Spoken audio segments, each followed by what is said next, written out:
Aceh ini dengan ada wadahnya Amanah ini program ini, dia nggak ada wadah, ya. Jadi ada yang support.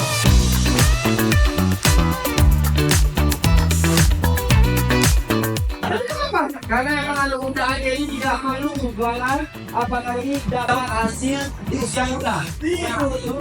Berarti kamu anak muda yang pengen usaha bisa langsung kontak mana ya? Kontak nanti Teman-teman bisa siapin bimbingannya, alatnya.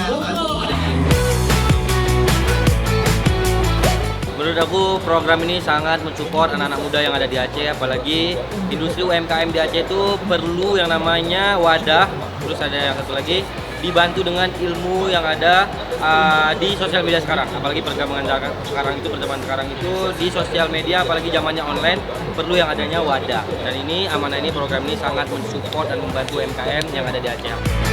Dengan daerah kita yang luar biasa, kekayaannya luar biasa, potensinya luar biasa, semoga harapan Syakir anak-anak Aceh lebih bisa menggali potensi di Aceh itu sendiri. Karena kalau kita pikir, wah di Aceh banyak tantangannya, banyak nggak bisa, justru di luar lebih banyak tantangannya.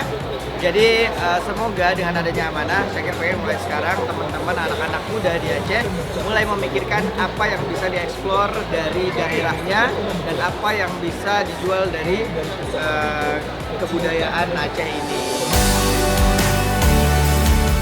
Sangat bagus, terutama untuk anak muda Aceh. Karena kan UMKM ini kan emang produk sendiri, mereka yang buat sendiri. Jadi selain untuk mengenalkan budaya Aceh keluar, juga untuk meningkatkan perekonomian. Tapi dengan hadirnya Amanah, wah ini ada wadah nih, kita bisa berkreasi, ada orang yang akan membantu. Semoga Amanah semakin sukses, semakin maju dan bisa berkembang anak-anak muda yang di Aceh, yang khusus untuk di Aceh, dan untuk ke depan semakin maju, berkembang dan bisa untuk UMKM yang lain bisa bergabung di Amanah. Amanah!